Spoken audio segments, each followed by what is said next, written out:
ఈరోజు మనిషి ఆకలితో లేదు. ఆశతో బతికేస్తున్నాడు.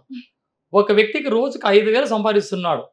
తక్కువటే 2,000 1000 నుంచి స్టార్ట్ అయింది. కానీ ₹1000 సంపాదిస్తే 200 భోజనం తినలేడు.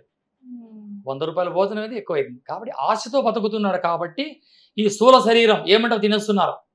పోతా పోతా కమ్మన వాసన వచ్చిందా స్టాప్ లేదా ఆర్డర్ హలో వచ్చేస్తారు పిల్లలు బాక్సుల్లో తీసుకొని. ఈ ఆహారం వల్ల సమయానికి సరైన నిద్ర లేదు.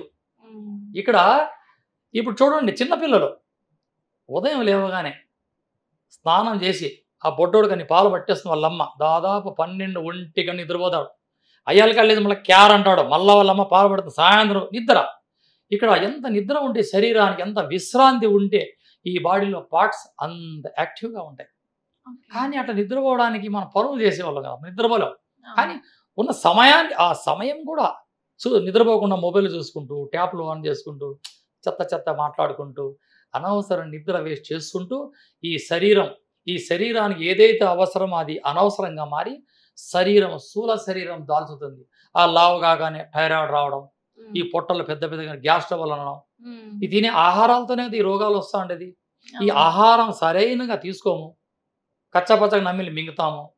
20 నుంచి 30 సార్లు నమిలి మింగళ్ళు అంటారు. ఎక్కడ తీసుకుంటాం? సీజన్లో ఫ్రూట్స్ పక్కన పెడుతుంటాం, ఫ్రిడ్జ్లో పెట్టుకొని తింటుంటాం. ఆ రోజు ఫ్రిడ్జ్లు లేవు కదండి. ఒకవేళ ఆ రోజు ఏదన్నా పప్పు కూర మిగిలితే కుండలో పెట్టి అది ఉట్టులో పెట్టేవాళ్ళు. ఈరోజు ఉట్టు ఎక్కడ ఉన్నాయి? అన్ని చెరువు వచ్చేసినాయి కదా. ఈ బ్యాక్టీరియా ఫుడ్ తినే మనిషికి స్థూల శరీరం దాల్చుతున్నాం.